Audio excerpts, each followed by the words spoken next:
Feliz sábado, meus irmãos, que a graça do nosso Deus nos alcance nesta manhã. Gostaria de convidar a pessoa que está responsável para nos apresentar diante de Deus em oração e, em seguida, concluirmos, por assim dizer, o capítulo 11 do livro de Mateus, a partir, então, do versículo 28 até o verso 30, que será, então, nesta manhã, ponto que nós vamos nos centrar. Oremos ao nosso Deus. Eterno e bondoso Pai. Honras, glórias, louvores, poder, majestade e toda adoração, Pai, seja a Ti tão somente dada. Aqui estamos, Pai, agradecidos por mais esta oportunidade, suplicando ao Senhor que, assim como o Senhor esteve com os dias que se passaram, também venha estar conosco neste dia. Que neste dia Tu nos conceda o santo e bom Espírito do Senhor. Que nós possamos ser preenchidos, capacitados, instruídos, motivados. Que nós possamos, ó Deus, através do Teu Espírito, entender e compreender as revelações que Tu vais fazer hoje aqui neste lugar. Te apresentar aqui, Senhor Deus, cada família representada, todos que fazem parte deste grupo.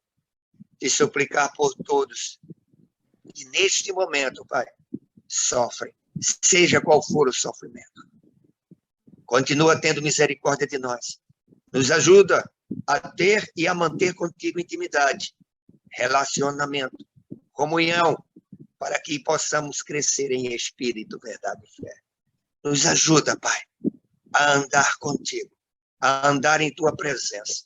Manifesta em nós a vontade e o desejo de Te buscar em todo tempo e lugar. Ajuda-nos para que possamos levantar sempre, Pai, o Teu altar. E que o Teu nome, tão somente o Teu nome, seja exaltado e glorificado. Vencer, ó Deus, com o pastor Cícero, como tem sido com ele.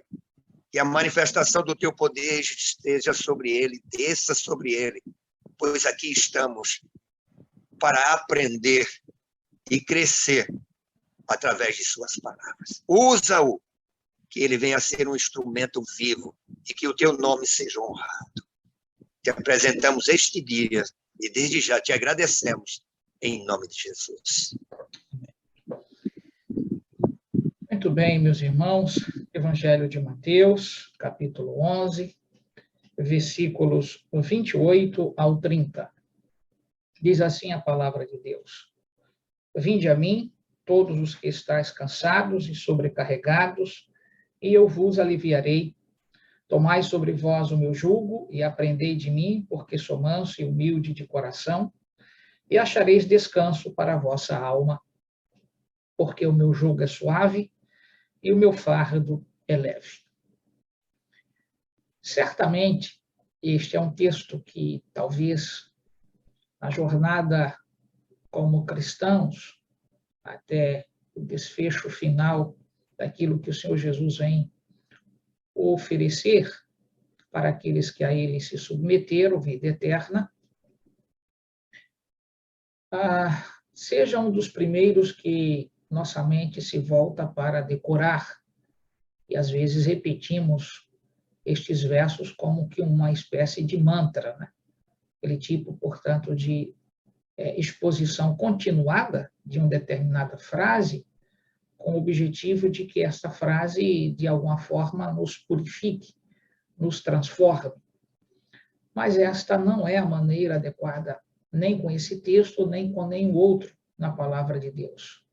Não é a repetição de uma expressão bíblica que ela, então, vai se tornar, de alguma forma, a pureza necessária para a nossa vida e que fará a obra singular de purificação.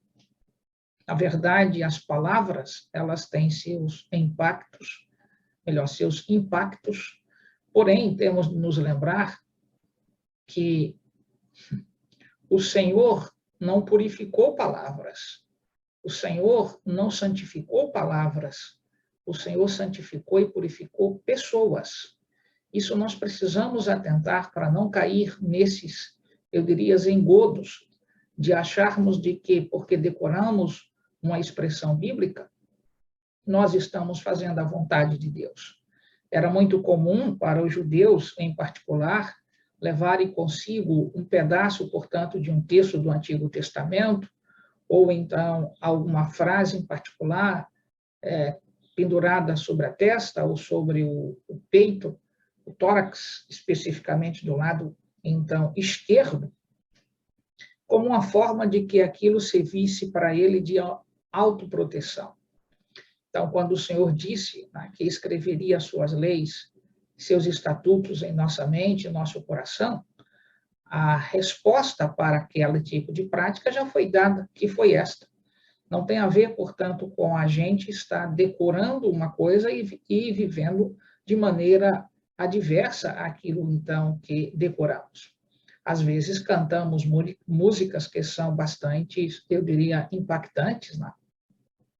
Músicas que trazem consigo a sua singular mensagem de salvação, mas podemos até cantar muito bem, entoar muito bem. Contudo, isso não significa que estamos vivendo aquilo que está sendo apresentado. Então, esse tipo de compostura é conflitiva, né, com o que está aqui sendo dito. Você tem, então, o judaísmo, de alguma forma, preso a todo tipo de regramentos e regulamentos, mas esqueceram do Senhor. Esqueceram, de fato, a razão de viver e tornaram, portanto, um fardo tudo aquilo que o Senhor nunca colocou de peso sobre a vida cristã.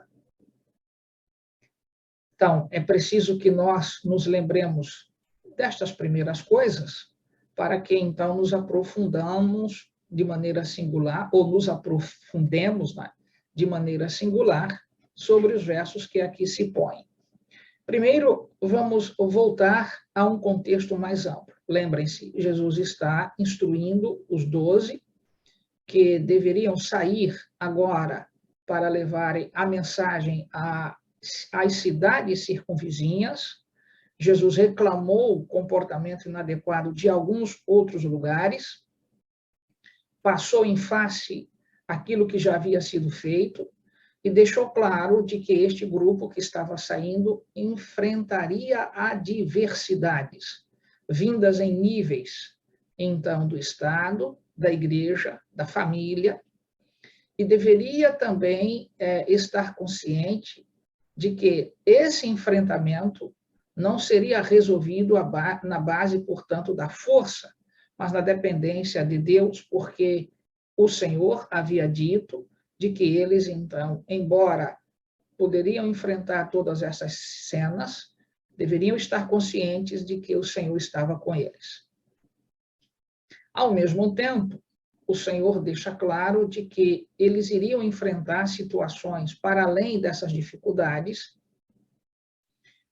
que, então, poderia, de alguma forma, implicar sobre eles uma espécie de insatisfação e até, ao mesmo tempo, de uma situação de carga psíquica muito profunda, a dor que não se exterioriza, aquela que, de alguma forma, não está impregnada no físico, mas está impregnada na alma vivente, a doença da alma, não a doença do corpo.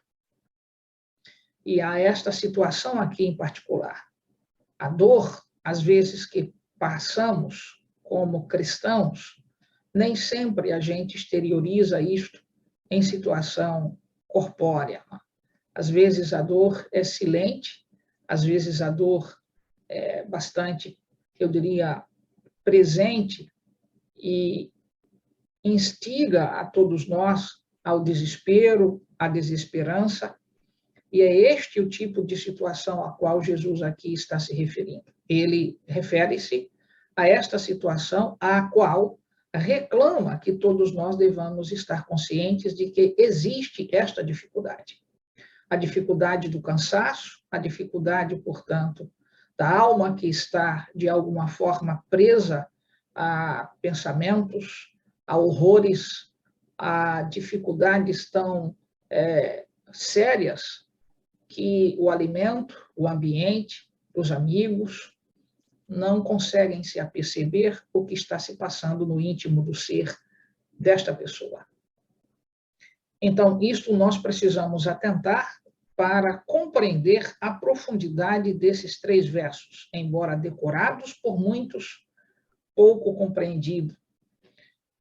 Vejamos o que está sendo dito e a maneira profunda como Jesus aqui expôs a situação. Voltem ao verso 28, comigo, por favor, mais perto da Bíblia.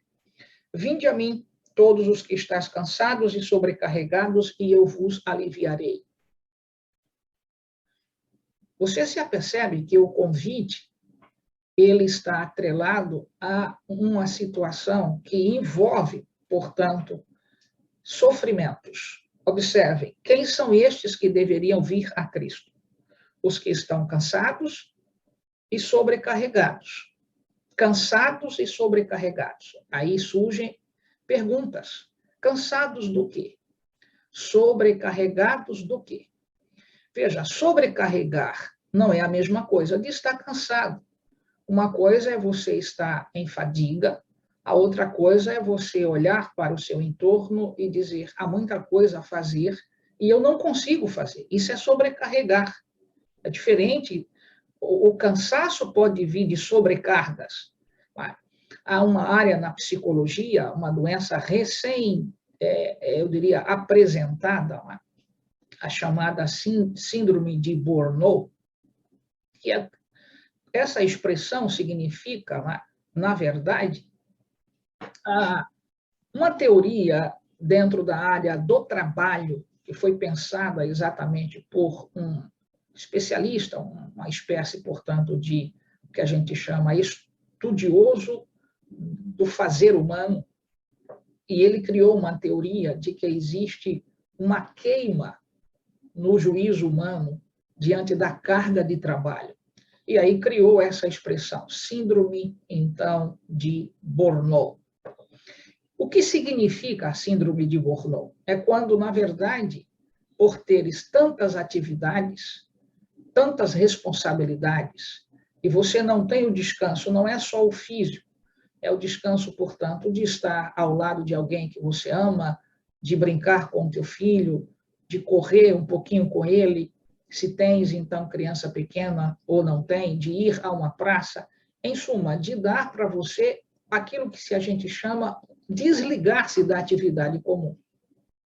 E estes que não fazem, que levam, inclusive, restante de atividades para serem feitas em casa e dão continuidade do escritório para dentro do lar, essas pessoas chegam a um instante, no estágio da vida, que então explode, há uma queima na mente, a ponto de, então, poder entrar em surto psicótico, em razão desta sobrecarga de atividades. Pois bem, a isto, a psicologia, então, trabalha com esse tipo de abordagem. Eu estudei um pouquinho acerca desta teoria, porque a área, então, do direito do trabalho também, então, entra nesses, eu diria, pormenores. Não para o lado do aconselhamento, que aí já é a função do psicólogo lá, mas para compreender os efeitos, para buscar o direito para o trabalhador que sofre nesse aspecto, as consequências, então, advindas desta doença. Que, na verdade, como se trata de uma síndrome, ela, então, se manifesta com várias outras coisas, mas há uma raiz particular, um centro, um tronco, chamado exatamente aí de Burnout. Muito bem, essa expressão em inglês significa isso, queima total, ou o que a gente chama, portanto, de destruição completa. Mas não é pronunciada como burnout, mas Burnout, porque vem exatamente do francês. Mas o que eu gostaria que você atentasse, diante de todas essas coisas aqui expostas, se você não entendeu nada, lembre-se de um detalhe. Todos nós temos limite. É só isso que você precisa atentar. Não acha que você pode, portanto, continuar sendo burro de carga, o tempo todo querendo fazer todas as coisas e, às vezes, sozinho. Impossível de você dar conta disso. Há irmãos de igreja que, por exemplo, Há funções na igreja que ele pega uma, pega duas, pega três, pega quatro, pega cinco, pega seis, e ele não dá conta de nenhuma delas. E depois, então, a gente começa a perceber o quanto ele está sobrecarregado, mas ele não reconhece, porque ele não quer dar o braço a torcer, que foi ele mesmo que se submeteu a escolher isto. E a gente, por tantas vezes, por respeito, por humildade, termina, portanto, olhando para essas pessoas e se perguntando, não se apercebem que ninguém pode ser senhor de dois mundos? Ou somos senhores, então, eu diria, dos céus, ou somos senhores da terra. As duas coisas nós não podemos ser.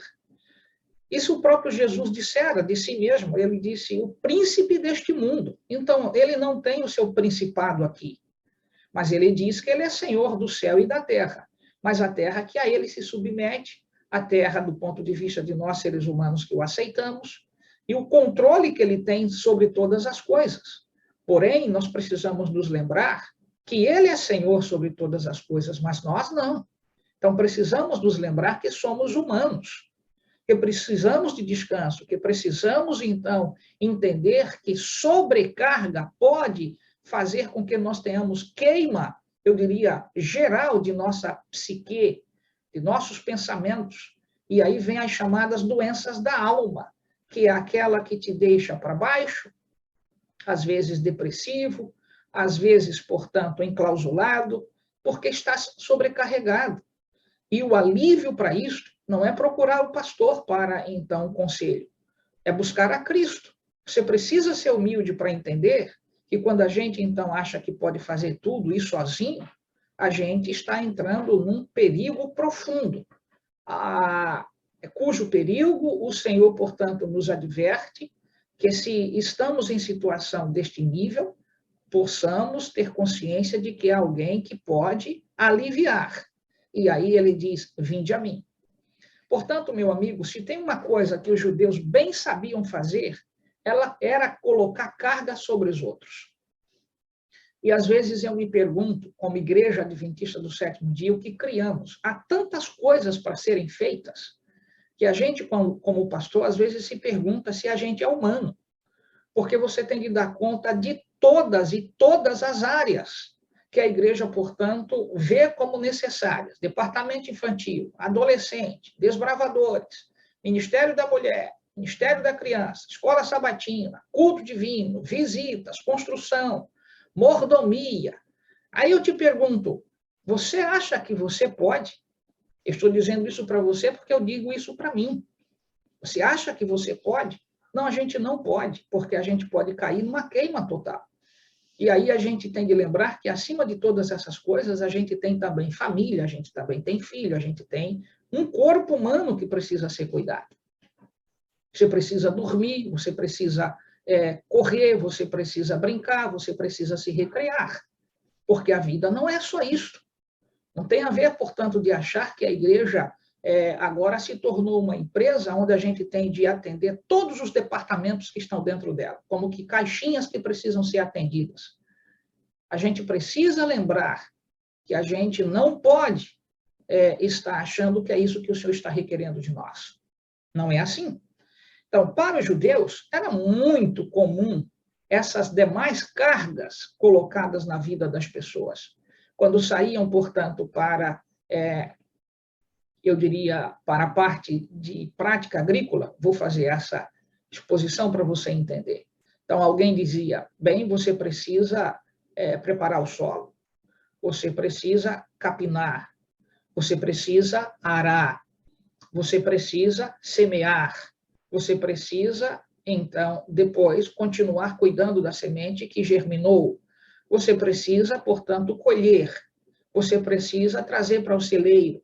Você precisa cuidar para que, então, agentes biológicos ou, então, químicos não afetem a colheita, aquilo que já está, portanto, no celeiro. Você precisa agora triturar o grão, você precisa fazer o alimento para você. Bem, essas cargas não eram só isso, não eram apenas assim. Atente, quando saía para a capina, tinha de lembrar de que iriam fazer com o boi ou iriam fazer com a mula. O arado estava, portanto, pronto, eles deveriam, portanto, colocar que tipo de peso sobre, então, o dorso do animal. A semente deveria ser, portanto, escolhida de maneira que pudesse exatamente não ser misturada com outra coisa. E aí vem o detalhe, quando fazia a colheita, o sacerdote, então, tinha o direito de uma parte disto. Então, a carga era levada em, então, nível de dízimos, ofertas, para aqueles, então, que eram responsáveis ali, eu diria, do campo. Como os levitas, então, não tinham terras, não podiam, portanto, plantar, todo o sistema funcionava para fazer com que eles tivessem tempo útil para cuidar do sacerdócio, do santuário, do tabernáculo, a fim de que, então, pudessem ter condições de não se envolverem com a labuta comum da vida.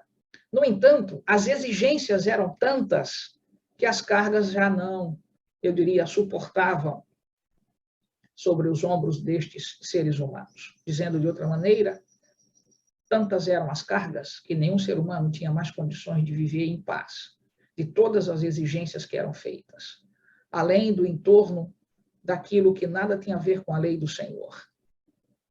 Como andar no sábado, que distância andar, o que podia ser feito, o que não podia ser feito. Isso se tornou algo tão abjeto, tão detestável, que mesmo que cumprissem com todas estas regras, o fantasma da dúvida sempre aparecia dizendo: você não fez o suficiente. Você precisa fazer mais para poder garantir o seu quinhão nos céus dos céus. E quando Jesus chegou e viu essas parafernálias todas, Jesus ficou absorto. Como a natureza humana é capaz de fazer com que o seu semelhante seja um burro de carga para outro, para que ele possa, portanto, desfrutar e você ser apenas o que está como, então, uma máquina produtiva. Amigo, isso não é cristianismo. E, às vezes, eu me pergunto se, como igreja, nós não criamos também essas coisas. Eu vi os dramas de algumas pessoas esta semana, com tantas atividades, que se perguntava exatamente para onde é que vai, como é que pode ser senhor ao mesmo tempo de tantas coisas. Isto, eu diria, expropria a força da igreja. E você precisa entender que a igreja é composta, não é de tijolos, é de seres humanos, que precisam de descanso, que precisam de paz, que precisam, portanto, cuidar de família, que precisam buscar o pão de cada dia, que chegam em casa muitas vezes acabrunhados, tristonhos, abatidos. Para onde, então, iremos mais buscar forças dessas pessoas? Então, quando eu procuro ajudá-los com sermões, com visitas, com conselhos, é para que entendam que o cristianismo tem algo, eu diria, a mais do que estas coisas. E não tem a ver com uma carga a mais, tem a ver de entender que a gente tem um amigo que está do lado, o nosso amigo Espírito Santo e o nosso amigo Jesus. E às vezes os irmãos podem te olhar como sendo pessoas que não estão interessadas a fazer, mas aquilo que vier à tua mão, faze conforme as tuas forças. Entende o que Jesus nos ensinou? Não é conforme aquilo que se expecta, é conforme as tuas forças. Tu podes, então fazes. Não podes, não vá, portanto, tomar uma responsabilidade que você não pode dar conta. E não existe felicidade para um membro de igreja que está fazendo tudo dentro da igreja e a família está, eu diria, em frangalhos, em pedaços. Você acha que Jesus está feliz com isso? Você faz tudo dentro da igreja que alguém entregou em tuas mãos ou que você se colocou à disposição para fazer, e em casa tem uma esposa saudosa, triste, abatida, um filho que não vê mais a presença do pai, e quando ele vem para casa, num próprio dia de folga, como um domingo, por exemplo, não tem tempo mais de estar com a família. E por que não tem? Não porque eu tenho de voltar para a igreja para fazer o que tenho de fazer, porque se eu não fizer, ninguém mais faz. E Jesus está dizendo: vinde a mim, vocês que estão sobrecarregados. Então, amigos, sobrecarga é o que eu poderia dizer-lhes aqui, é a síndrome de Burnout. Você precisa estar consciente de que você não pode. que eu não posso. E aí a gente precisa dividir atividades. Feliz é a mãe que desde cedo começa a ensinar a filha a filha, né? A como então cuidar do seu quarto, do seu sapato, de como lavar um copo, de como lavar as peças íntimas, para que ela entenda que então há sobrecarga para a mãe, mas se ela divide atividades, todos então podemos de alguma forma viver um pouco mais, eu diria, feliz. Daí a razão porque sobrecarregados, e o Senhor diz, eu vos aliviarei. Alívio, amigo, psíquico, é a coisa mais salutar que nós podemos encontrar em Cristo Jesus. Você pode ter cansaço físico, mas se tem algo que nos machuca profundamente, é a dor da alma. É a dor que está, muitas vezes, no silêncio de nossas madrugadas, né? No silêncio de uma noite que foi difícil para alcançar o sono. E aí, se o Senhor não vir ao nosso socorro, a gente pode explodir. Então, por favor, líder, não exproprie as forças de sua igreja. Não coloque sobrecarga para quem de fato não pode fazer. Tome muito cuidado com os neófitos na fé, de não estar exatamente sobrecarregando pessoas de coisas que elas não podem fazer. Elas precisam aprender, ver como se faz. Por isso que o discipulado é algo muito profundo. Mas a gente tem muito discurso disto e pouca prática. A teoria é muito perfeita. A prática é que parece assim, que se você não fizer, a sua salvação está em risco. Mas é isto mesmo que Jesus está dizendo? É o contrário, mano. Por isso, quando diz, tomai sobre vós o meu jugo e aprendei de mim. Sabe, eu sou muito preso às palavras da Bíblia. Mano. Quando Jesus diz, tomai sobre vós o meu jugo, a palavra jugo aqui, mano, no original, ela se reporta para uma peça de madeira que era exatamente produzida para ser colocada sobre o animal, com o objetivo de que o peso do arado pudesse exatamente ser aliviado. Ora, percebe o que está sendo dito? Há um peso, há uma dificuldade, há problemas que realmente a gente enfrenta. Mas, se a gente, então, se permitir que o jugo do Senhor esteja sobre nós, o que a gente tem, então, de carregar, será leve.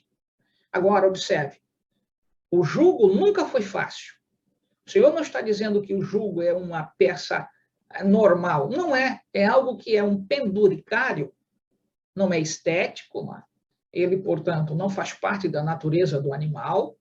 No entanto, ele auxilia a que o peso do arado seja distribuído, de sorte que o animal não sofra tanto. Então, é uma peça estranha? Claro que é. No entanto, essa estranheza facilita a condução do animal no momento, portanto, de puxar o arado. Você entende isto aqui? Às vezes nós estamos com o arado muito pesado e às vezes estamos achando que é por nossas próprias forças e aí experiências. Mas o Senhor está dizendo, olha, ponha o meu jugo. E qual é o jugo do Senhor? Agora aprenda, por favor. É amor, é paciência, é mansidão, é domínio próprio. É entender que quando a gente põe o jugo do Senhor, a carga alivia. Você entende isso? Você entende o que é a expressão jugo aqui? Não tem a ver com o instrumento de tortura, mas tem a ver com, então, uma coisa que não te é própria, e nenhum de nós temos o amor, de fato, enraizado em nós, só obra do Espírito Santo faz isto, e aí a gente pode dar os passos. Então, o Senhor está dizendo, sabe, vocês estão sobrecarregados, o fardo é grande, então eu primeiro preciso que vocês depositem isto aqui em mim. Depois, para que vocês possam realizar o que vocês querem realizar, então ponham um jugo sobre vocês, porque o jugo que vocês estão levando é o jugo da avaliação. Vocês estão assim. O que é que vão pensar de mim se eu não fizer? O que é que, então, o meu nome vai aparecer aonde se eu não fizer? E se eu não fizer, ninguém mais faz.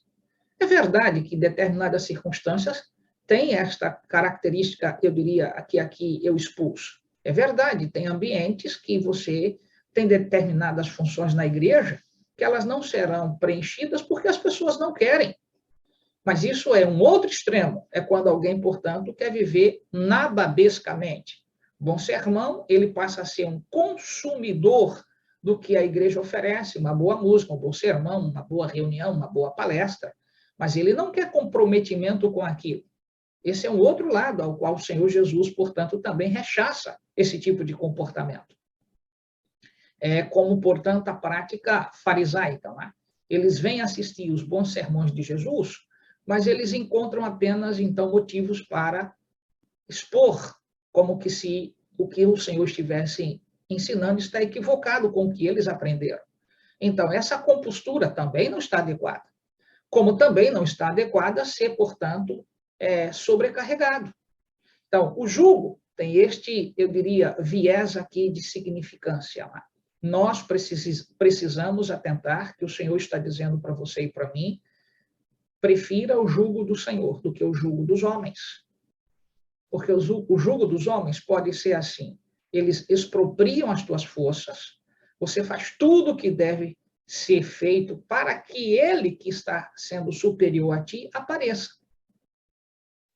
Mas o jugo do Senhor tem outro, eu diria, sentido.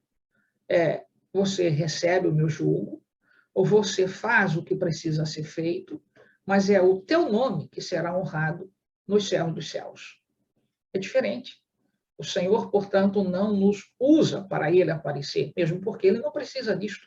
Ele não precisa do nosso, então, testemunho em favor dele, ele não precisa de nossos recursos para que ele continue sendo o Senhor sobre os céus e a terra, ele não precisa, portanto, de que nós façamos um testemunho solene de que ele é Deus sobre todas as coisas, ele o é. Se nós dissermos, ele continua sendo Deus sobre todas as coisas, se nós não dissermos, ele continua sendo Deus sobre todas as coisas. Então, qual é a razão de aprendermos de Cristo? O elemento jugo aqui, coloque, portanto, nessa expressão, entre parênteses, assim, amor.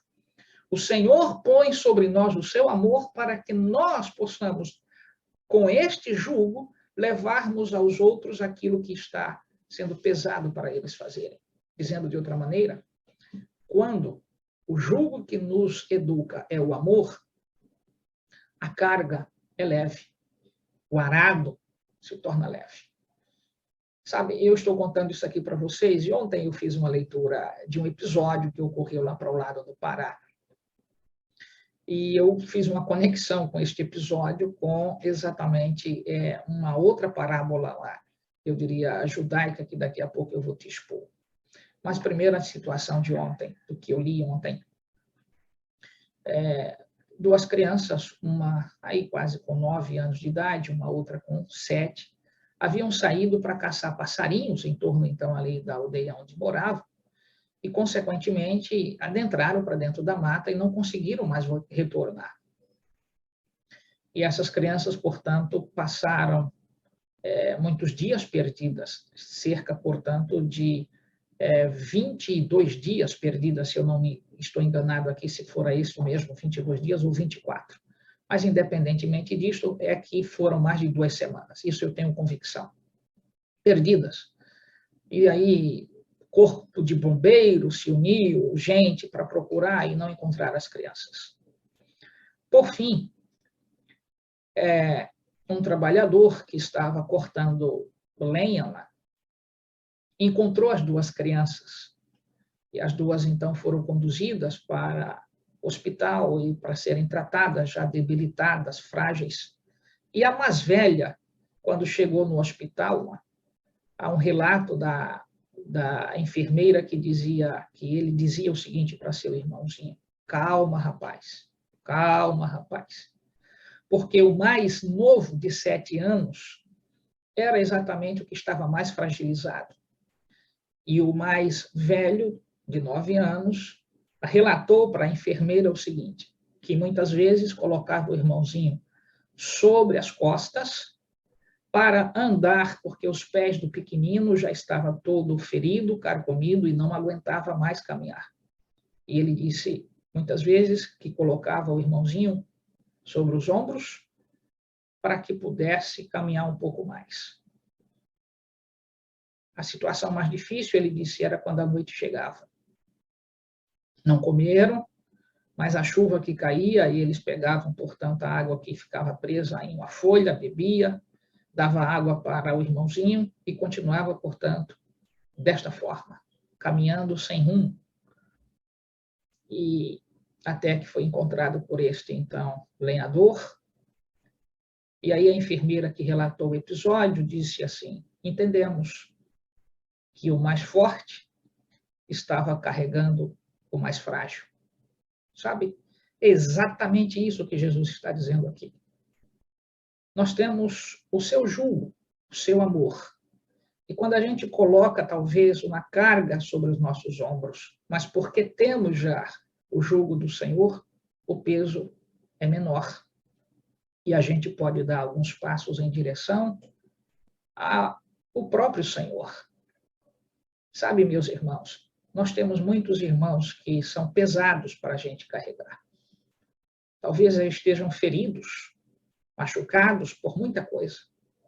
Mas se a gente aprender de Jesus a colocar o seu jugo sobre os nossos ombros, nós podemos ajudá-los a darem mais um passo. E essa história me intimida muito fortemente, porque é uma história real. E aí, partindo para a parábola judaica, é exatamente assim. Quando um irmão está cansado, a gente não o deixa para trás. A gente se agacha, pega, portanto, sobre os nossos ombros e leva a ovelha ferida para o aprisco, aonde de fato pode ser cuidada de suas feridas. Você entende? Se você está mais próximo do Senhor Jesus, não desista dos que estão ficando para trás. É difícil carregar, é difícil. E eu imagino, voltando à história, então, lá do Pará, eu imagino esse pirralinho à noite lá, o horror da selva, o horror da floresta. Mas exatamente assim, amigo, quando a gente está disposto a enfrentar, quando a gente está disposto a dar mais um passo, a gente tira forças de onde não tem, porque o jugo que a gente está trazendo pertence ao Senhor. E aí a gente pode avançar. Por isso, reitero, não deixe para trás os que estão feridos. Procure ajudar, mas procure entender que você é humano, que você tem limite, que você precisa também de descanso. E vou usar a frase exatamente deste jovem pirralinha de 9 anos de idade. Calma, rapaz. Calma, rapaz. Você precisa também de descanso. Não assuma tudo. Tenha calma. Aprenda a aprender com Jesus. E a gente pode avançar. Porque essa igreja não é minha, não é sua. É certo que ela está cheia de falhas, agredida por tudo que é comportamento. Mas precisamos ter calma, que o Senhor vai terminar a boa obra que Ele começou. Então, erga os seus olhos, atente para isso, porque certamente o Senhor fará o melhor. Eu não terminei os versos. Há muitas coisas profundas a tirar daqui. Eu vou continuar isso amanhã, já são 6h10. Mas eu gostaria que você ficasse com esta mensagem na sua mente, de que você não pode, que você não é burro de carga, que você não é um boi, que você tem forças humanas. E a gente precisa ser adestrado da maneira como Jesus nos convida a sermos, nele, e não nas teorias humanas, nas pressões dos homens. Aprendamos a descansar no Senhor. Que Deus repouse sua graça sobre você. Que Deus te dê a bênção para que você possa ser útil na vida de outras pessoas. Essa história de ontem muito me comoveu e orei por esses 2 pirralhinhas, para que Deus desse-lhes, portanto, a graça de serem restaurados. Já tem algum tempo que eles estão hospitalizados, aí quase, então, 30 dias. Mas, segundo o que eu terminei de ler, eles estão, portanto, já adquiriram 2 quilos lá. Ainda não pode comer comida sólida, porque alguns órgãos podem entrar em falência, mas o que, para mim, foi muito forte foi o comportamento deste irmão para com seu irmão de sangue. E, às vezes, a gente tem esquecido de que amor é o jugo do Senhor. Que Deus te abençoe. Que esse jugo repouse sobre você e sobre mim, para que possamos ajudar os que precisam de ajuda. E muitas vezes os nossos pés estão feridos também, mas há aqueles que nos ajudam também a caminhar. Que Deus te abençoe. Eu desejo igualmente a minha prece. Vamos orar. Querido Deus, amado Pai, que a tua mão repouse sobre a nossa vida. Que tu nos dê descanso, Senhor, em ti, diante da sobrecarga que temos. Nos ajude a não perdermos de vista os céus. E ajuda os teus filhos que aqui estão. Eu te suplico, Senhor, no santo e poderoso nome de Jesus. Amém.